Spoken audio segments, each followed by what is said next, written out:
Dummy Switch Pod. Yes, sir. We're back. We're back. Another week, another round of Uh-huh. rugby. We're back. Lately, we have been a podcast divided, and I think this week as well, we're divided by results. But Right. I think we're both sharing our mutual hatred for the Stormers right now. Yeah, no, I couldn't agree with you more. This week was a difficult one to swallow. We just gave, the Sharks just gave the game to the Stormers. I don't know how, but it's one of those. It's got Again, the that competition man. wide open. Yeah, it does. That man, Tim Sweel, again, stealing it last minute. Man, this guy, the Sweel, he's just you should call him Tim Steele because that's all he's been doing. He's just been stealing the stealing matches. But credit. Yeah, let's start at the beginning. So Sharks at home hosting Stormers. Looked like it had rained before. I mean, last 20 was also, that's when the rain came in. Yeah. Sharks came off that hiding from the Bulls. We talked about physicality last week and how maybe that was missing, and you mentioned Van der Merch. Then they threw him in. They threw Bolly in. Yeah. Jeremy Ward looks like he's been dropped for low. Yeah. It adds different dynamics to the team. Yeah. Look, and I think strong start from the Sharks, in that game, and that a good powerful start, good carry by Tembelani Bolly. You could see the intent that okay, that's all he was there for, to bring that physicality, and yeah, he showed that throughout the game. Yeah, right through, and I think even JJ Van der Merch as well, he threw his weight around, but not consistently enough for me through that game to have that big effect. And then just seems like our problems actually for me starts with aimless kicking, and that Edward van der Merwe try, if you look at it, it was actually on for the Sharks to run, to give the ball to Fassi, but Curran Bosch decided, he wants to whip out the boot, and the consequences were dire. Upside and downside to having, early on he got the long range kick, but fell victim to his boot. At that time, it did look like nothing was on. And I mean, at that point, you've got the Sharks showing the physicality that was missing last week, but now they're showing it in this game. So it looked like off to a good start, and then all came crashing down. Yeah, that's what's annoying, because, okay, they fixed the one part, with bringing the physicality that they lacked last week against the Bulls. And then now it's almost like they sort of veered away from what their strong points, and their strong points is really keeping the ball in hand, and for me, I feel like that was the turning point in the game, is that Edward van der Merwe try, and after that it was just all downhill from there, for the Sharks, and it was difficult for them to come back. They gave the Stormers hope, and they gave them the game, and throughout that whole game they were just kicking the ball away, giving the Stormers free ball to play with, and making, look, understand, yes, you want to play the territory game, and you want to kick and all of that, but it doesn't help if you're not executing clinically enough, and that's what happened. Curran Bosch did too much kicking. Fassi as well, he sort of he also made a kick error where he kicked out straight into touch, giving the Stormers field possession and the line out. And with Peter Steff back, let's not forget the value of a Peter Steff du Toit in that Stormers team, because you could see it's like when he's there, that team just grows an extra pair. Yeah, and they have, one thing I'll credit them for is they have the ability to hang around in a game. They have that ability where you can't knock them out. They just hang on, and then they deliver that hammer blow, and it's over for you. Sharks, I mean, look, Thomas du Toit, he was the one that was caught wanting for that Edward van der Merwe, his first one. Yeah. in the scrums, he struggled as well. He didn't have, he had a game to forget. Yeah. And same with Ox as well. He started off well. The first 20, 30 minutes, the Sharks are looking like, okay, this is going to be a win for them. They had everything under control, basically. But then the wheels started coming off. The first 30 minutes, Ox was doing well. After that, I felt like, he just faded as the game went on, and he couldn't continue to impose himself on that game. And it was very disappointing to see from the Sharks' perspective. But at the same time, it's one apiece. The Sharks won away at Cape Town Stadium. Now Stormers won away in Durban. And look, this weekend's results just, they opened the competition up wide open. Yeah, it was good to see. I mean, the Stormers try, the one was, the Peter Steph try, it was good execution in Bonambi, that good inside pass. Mm-hmm. And the man that didn't wrap up Yanchis in the tackle, it was Cohen Bosch. So yeah, you had called for him to get dropped last week. It seems that they didn't get the call. They didn't get the email. I need to maybe I need to speak to Temba Bavuma. Maybe he's got more influence there now that he's part of Rock Nation. I don't know, but rightly so. It's I feel like we've seen enough. We've given Cohen Bosch enough opportunity, and he just doesn't take the game by the scruff of the neck at 10. For me, he really doesn't. It doesn't make a difference. Yes, he can give you a 60 or 55 meter field goal in the rain on the angle, but in terms of really putting teams away and punishing teams, he's not doing that. And to be fair, he hasn't done that. When maybe just one game during the Currie Cup last season where he really shone. I think it was the semi-final or the game before that. But you haven't seen that consistently enough. And look, if he doesn't know, but the clock is ticking. His number is up. Yeah. One sort of shining light for you guys is after Van Reenen, he missed that penalty. It was a phase of play that I think it showed that new Sharks running style. It was from the 22. It showed Kolisi his value in coming there. He stole the ball. Yeah. After he stole the ball, then Hendrickse came in with the quick tap, got it wide. Kolisi disciplined now. Inside pass. It's like that showed, number one, the value of Hendrickse and Kolisi coming into the side. Yeah. And that running mentality, that running play. Yeah. Oh man, like that was a good phase of play for the Sharks. To be honest, that brought them. That's right, an advert for what they want to do. Yeah, and they just need to keep on doing more of that and backing themselves because they do have the players.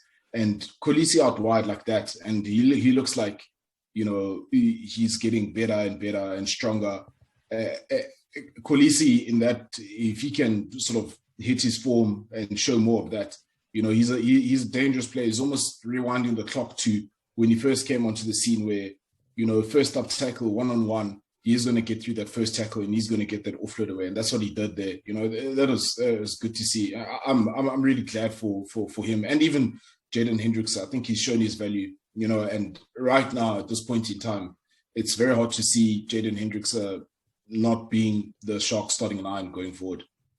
Yeah. I mean, from that point on, it was sort of Sharks forcing things, not much to write home about. And then your boy, Tim Steele. Man, Tim Steele, that guy, you'll miss all the kicks, but then you'll get the one that's going to knock you out. It's like really, like of all people, of all people. But again, if you look at the missed kicks, penalty kicks, conversions by the Stormers, they effectively would have won that game comfortably if you take those away. But the game was still in the balance. And from a Sharks perspective, I think they just need to sort of reset a little bit and focus more on the physicality and get the pack to dominate. Once the pack dominate for longer than 20 minutes. Yes, and then after that, I think then the change needs to come in at 10, where we need to see Mani Libbok, because if they want to employ that running style, Libbok is your guy. not Curran Bosch, I'm sorry, but Libbok is your guy. He's going to take it flat. He's going to put guys away. He's got the creativity, and he seems like he's got more of a magic touch.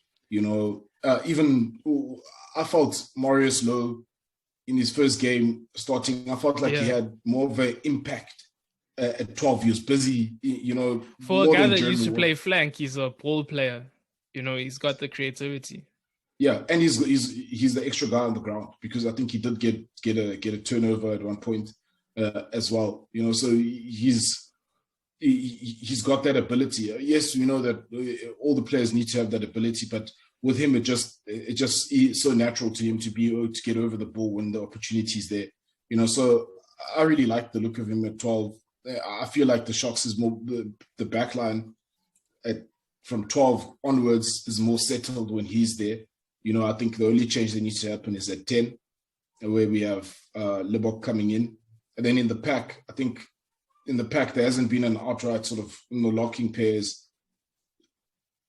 There hasn't been an outright dominator out there, so I'd like to see maybe a different combination with perhaps Reniel Hugo with JJ van der Merch or Ruben van Heerden with JJ van der Merch, but I don't think you can leave van der Merch out in the cold for too long. I just feel he brings more physicality, and I think him and Borley, it showed it showed that they bring that, especially Borley. I think he had, obviously there were moments of lapses in concentration and missed tackles, but I think he showed his physicality and what it means to the team. Yeah, and then one thing I think now that the conundrum that they have is that, okay, fine, they put Borley in at 7, they moved Henko Venter to 8. For me, Henko Venter didn't really do much at 8 man, and yeah, he didn't really I didn't see any link. The poor man's Kwagga Smith. Yeah. So I think it's time that, a loose trio with maybe Kolisi, Apoli, and let's give Pepsi a run at 8. Let's see what he can do within that combination, sort out the locks as well, find a nice balance there. And then at the moment, the big problem that the Sharks have is the up and down form of the front row. 1 week they're looking good, the next week they're not. I know Thomas Dutoit is a Springbok, but his consistency is not really justifying that tag, and I think that's what he needs to fix. Same with Ox as well. Fez, you give him an A for effort, because he's always pushing himself. He gets involved. He's always in the mix. He does get thrown about sometimes, but he's always in the mix. And can't fault the guy. You can't fault the guy, So then on the other side with the Stormers, man, the quality of the Springbok front row, that just came through as that game went on. They just sucked the life out of that Sharks pack. Then with Marvin Ori back. Marvin Ori, the pressure time at line out, his value there. JD Schickling as well. I think they feel more settled when they have them there. Then you've got that loose trio of theirs. That's I think I like. Is it Russ? Yeah, Russ at 8. Russ at 8. He's really. I think he's week in, week out. He's really showing that, he really wants it. Engelbrecht as well. He's working hard. Willi Engelbrecht. He's working hard, and I think he'll hit form soon. Then Herschel, I think he's also sort of slowly finding his radar again, and then Abner van Reenen, youngster, but I feel like he's not being, he's not being clinical in his execution, particularly with the kicking off the team. Yeah, kicks. But from an attacking point of view, I think he brings a different dimension to the Storms, and you can see why he starts ahead of Tim Steele, even though Tim Steele is more experienced. But you can see why he's got the nod ahead of him. And even look, Damian Willems, I felt like he had one of his better games. He's joining on the line. He creeps into games like he he creeps into them the longer that it goes on, but it's like still you want that impact from him. You want that. Yeah. He's a man under pressure. We've talked about distasteful journalists in the past on this show, and there was another distasteful comment from a journalist questioning, his salary, which is, we must question that journalist's salary because that's just, it's a bit of a shocker from him. Yeah, and leave why are you messing with somebody's bread? Leave his bread alone. It's got nothing to do with you. And I mean, look, at the end of the day, you could possibly double that amount if you went overseas. So there's an argument to say that he's underpaid. Exactly. So you're right. These guys, that journalist, we need to have a commission. And need to have a commission and inquire about where he's getting his facts or his allegations from, and how they even allowing that to be published, because it's really distasteful and unnecessary. A man that his contract is going to fatten up. It's going to get thicker. Is Edo van der Merwe. I think this was. Yeah. He's been knocking, but I think this was the breakout performance. He showed it's not a fluke. This is who I am.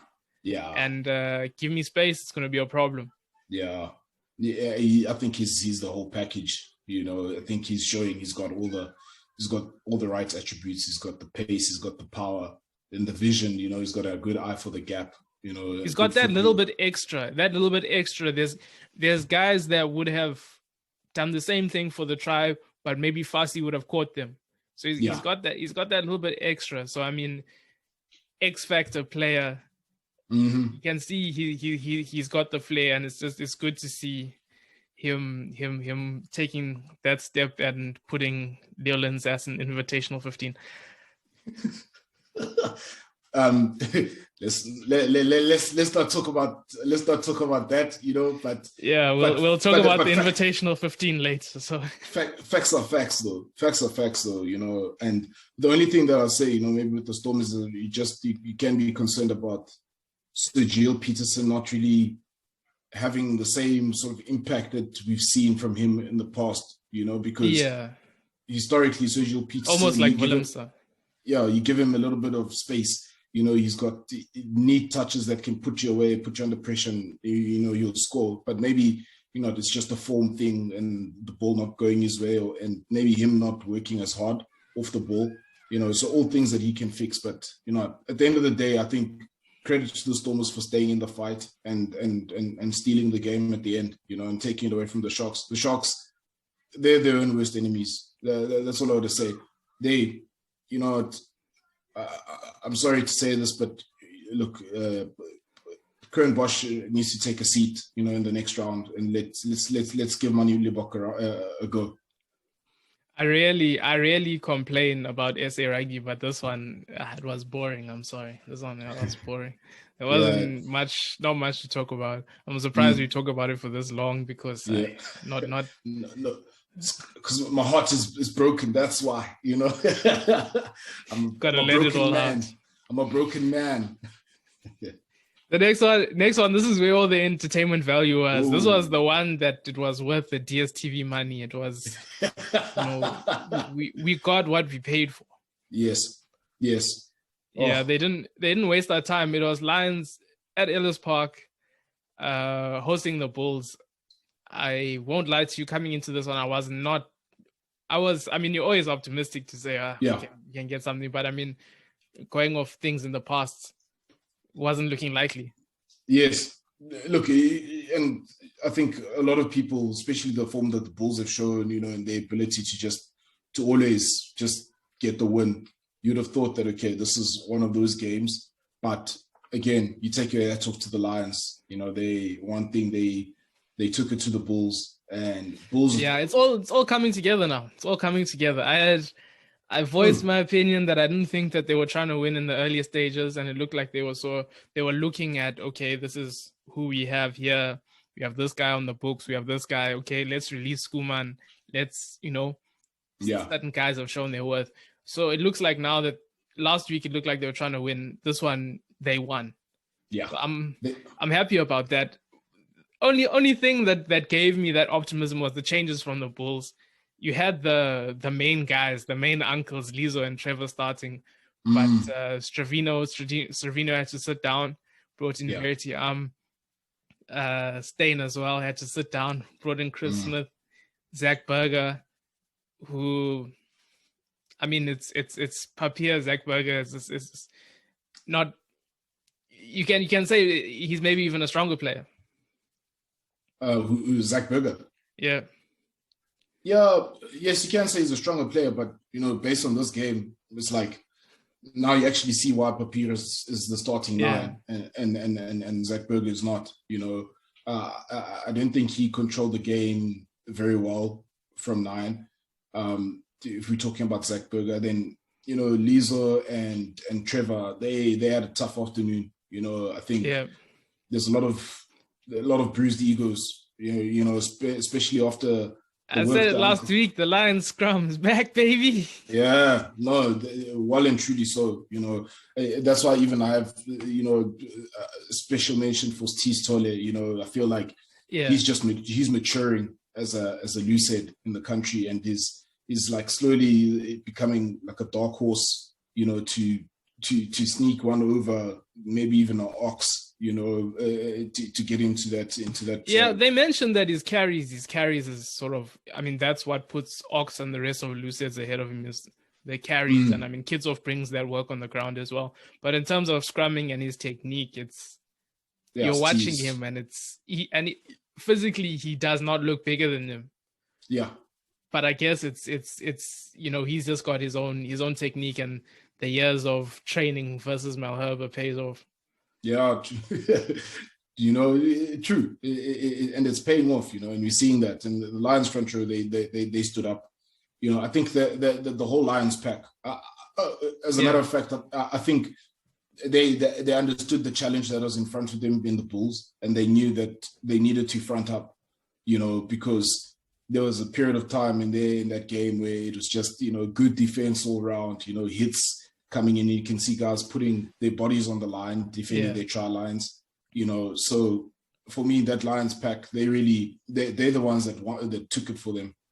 Early on, though, I thought it was another case of here we go again, skew line out from the beginning. I mean, they're just lucky that from that dominating scrum, you got a penalty, managed to put it down in the Bulls 22, and then build pressure from a maul. Ruben Skuman, he especially first half, he had a great first half. I think this was one of those performances when he announced himself.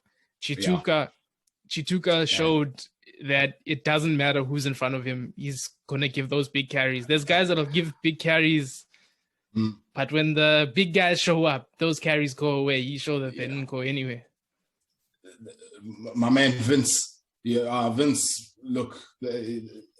I like the look of him. I really love the way he plays, and I think I've been singing his praises for the past couple of episodes, and I really see him as somebody that can add great value to the national cause, and he's taking a claim.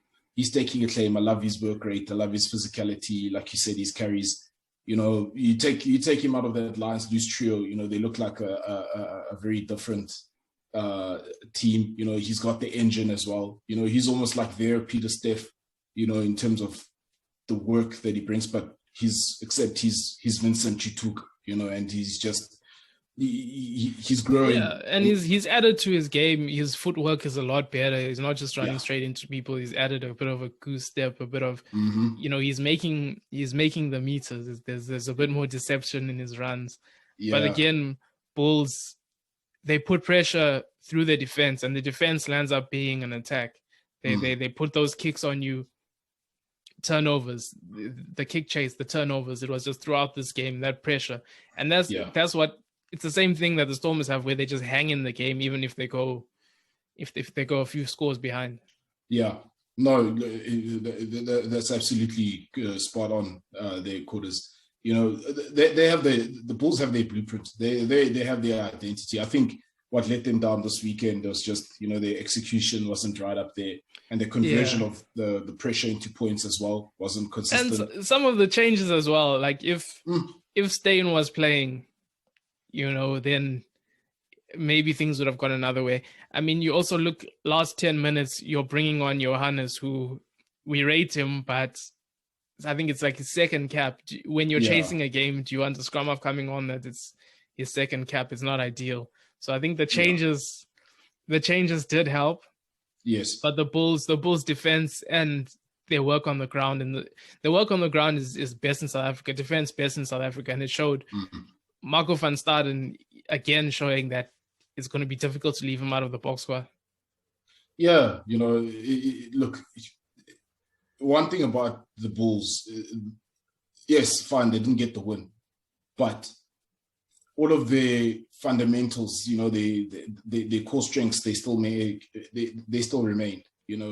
The number one issue, which is, I think we've been talking about it, has been at scrum time, and it looks like now the question now has to be, is it a technique issue more than a personnel issue? Because it's very, you can't put your finger on it, whereas when you have Trevor and Lizo coming off the bench and they come on and they make an impact. It's the Lions, so it's difficult to tell because they are the best scrum in South Africa, so it's difficult to tell. Look, I wouldn't say they're the best quarters, but they're the best scrum. That's the best scrum. I'm saying that's the best scrum in South Africa. Yeah, actually, at the moment, you're absolutely right, because the Stormers' front row hasn't really dominated outright. So on the balance of things, yes, the Lions are the best scrum for sure. I just, with the Bulls, I just think, they right now it's a matter of, okay, now they know in terms of when they make certain changes, I think they have a clearer picture now of what they can and cannot do from a personnel perspective. Yeah. And I think for them, they'll get more value from that than, just consistently winning, but again, you see a guy like Stravino Jacobs, when he comes off of the bench, his value, he's a player that you can't leave out. I think Ulrich Loh, you spoke about Marco van Staden. Dwayne Vermeulen, he didn't have like a storm over game, so he had his moments. I mean, he smashed Hendrickse, and they built on that for the try again, which is what I mentioned, that kick chase and the kicks being close enough for them to chase. So, I mean, he did have his moments, but he was against Cheetah. He did have his moments, but young Vince, he showed that he's here to play. He's here to play and he's ready. I feel like he's ready.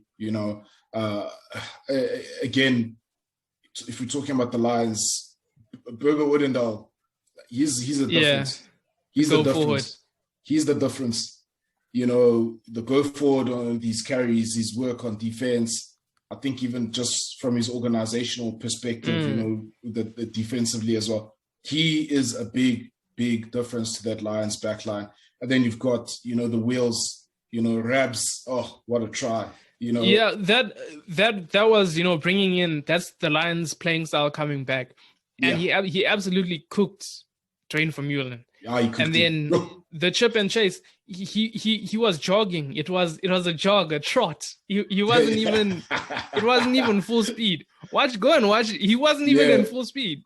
Yeah. So it's not even flying. I mean, it's scary prospect there. Scary prospect when he does get in full flight mode.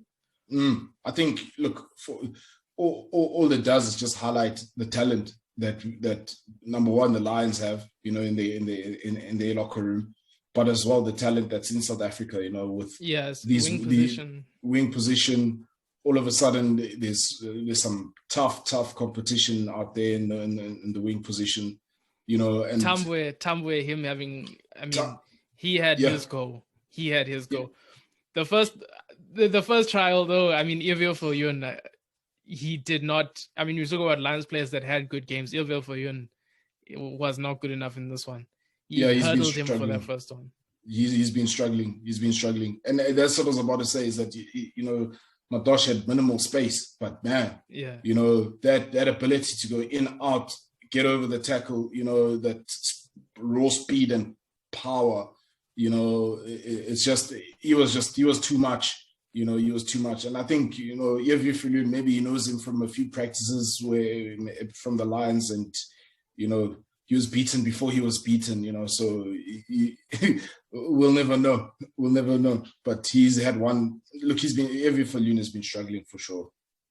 Yeah, my Dosh, it's good to see, you know, finding his home.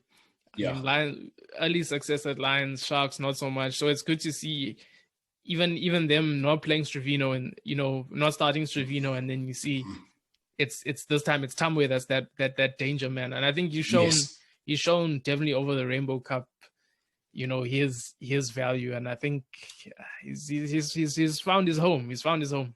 Yeah, he has. But man, look, this one definitely, you know, we have to, you know, yes, the Bulls are a good side, but you know, I'm glad for the Lions. You know, they needed this win, and the one win that they did need to get, and they got it, and they got it at home.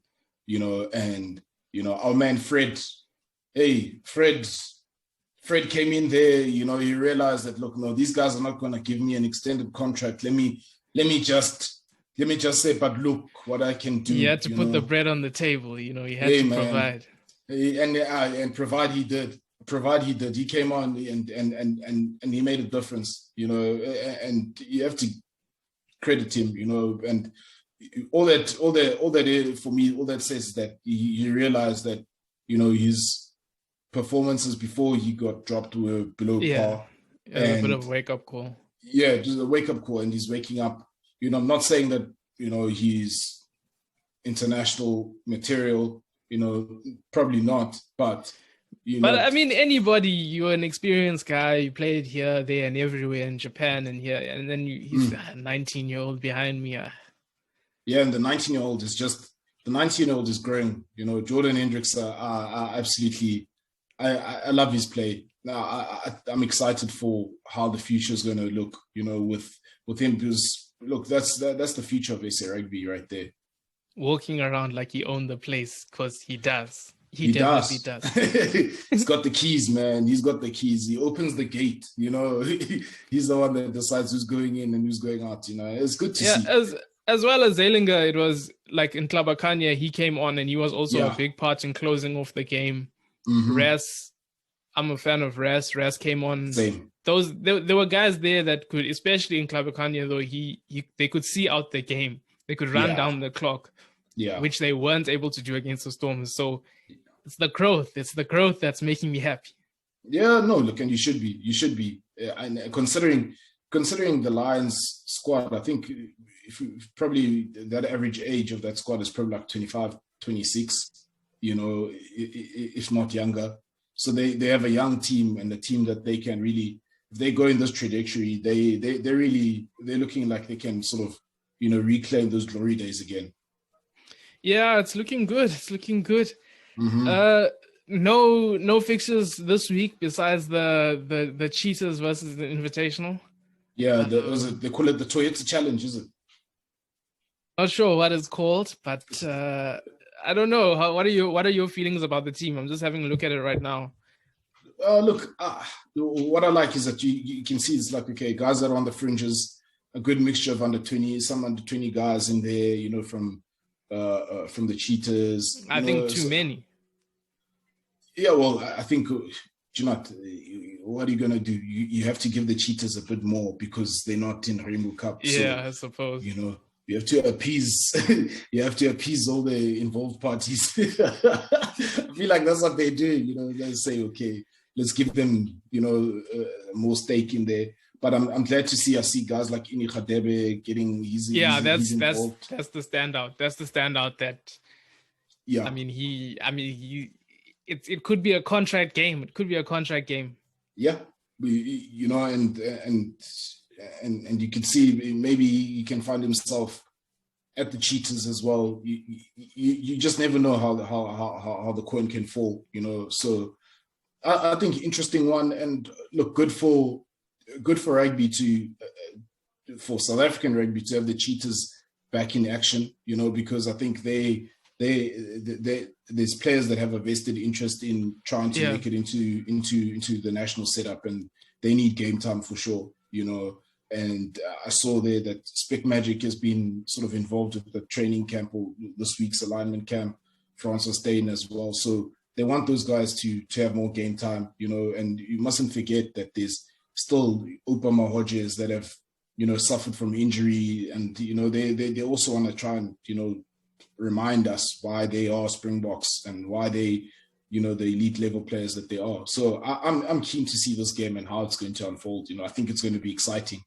You know, I don't expect much from the invitational side, considering that it's almost like barbarians, you know. So, yeah, I think the Cheetahs are going to really... But they are Roelof Smith as well. You know, that's coming back from injury. Yeah. Another guy that'll front up for the Lions. Dylan Smith, another guy from the Lions who he's shown he can play. Hopefully Johannes will get more time. Those are the ones that sort of stand out for me. Yeah. But we'll see. Even Zassi, he's in there, you know, they feel maybe he just needs more game time. Maybe he just needs a different environment. You know, he can add more to his game, you know, because no doubt he's a good finisher, but he just needs to do more. Yeah.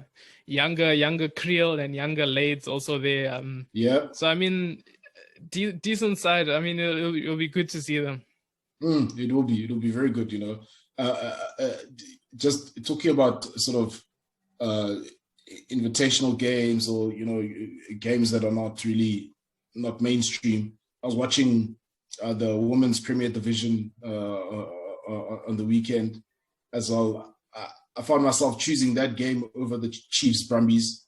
You know, I was more interested in that game. I was impressed by the border backline. You know, the border ladies, their backline, they're 10, they're 12, 13, their running lines, 15, the counter-attacking.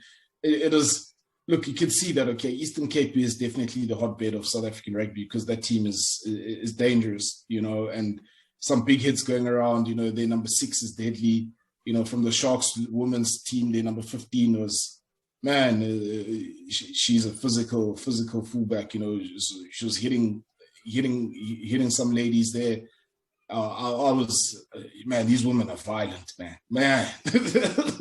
I was feeling bad for them. I was like, why am I feeling bad? Because, you know, when you watch the men's game, you don't, but man, they manhandle each other. But, you know, I think it's just good that our women's game is getting some airtime. You know, we still, just by watching, we're still far off from the intensity and the level of your New Zealand woman, Australia woman. Yeah, England but woman. I mean, they just started their Super Rugby, so I mean, there's still steps for us to take in that direction. But it's good to see. It's good. It's definitely good to see. You know, and then just if you just to touch, talking about when we're talking about fly-offs, about, you know, when we're talking about Curran Bosch, and I was saying that he doesn't put teams away. You know, I saw a 10 this weekend that's, for me, arguably the best 10 in the world, and a 10 that looks like he's ready to terrorize in Richie Mwanga. The intensity that he plays at, the speed that he has, the vision, just his overall execution. It was amazing to see, you know, but also scary when you think about what's coming up in the Rugby Championship as well. I think, man, this year, you know, with the rugby calendar that's coming up, it's going to be exciting. It's going to be very exciting. Definitely. I mean, I had seen the highlights of his last week, and it looked like he was playing at that level above the rest, which is when you see players hit that form, it's just it's great to see. Yeah, and quite frankly, I kind of feel like, you know, with this, we're talking about the Super Rugby Trans Tasman. I've been keeping an eye on that because I know we're going to be playing Rugby Championship, you know, so I'm just trying to size up, you know, and see where they are. I haven't really been watching, but I've just been looking at the scores, and the Aussie teams are getting hammered, man. Yeah, they really, I think, geez, you know, you would have thought, okay, you know, because the New Zealand sides were playing against each other constantly, that there isn't any real growth. And then until they started playing the Aussies, then you're like, okay, there's a big difference, you know.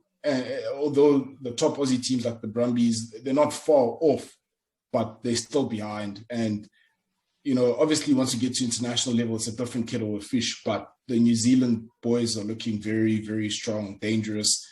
Like they're looking like they're trying to get back to their best, you know, and really when the Rugby Championship comes along, you know, I think it's going to be a crazy tournament.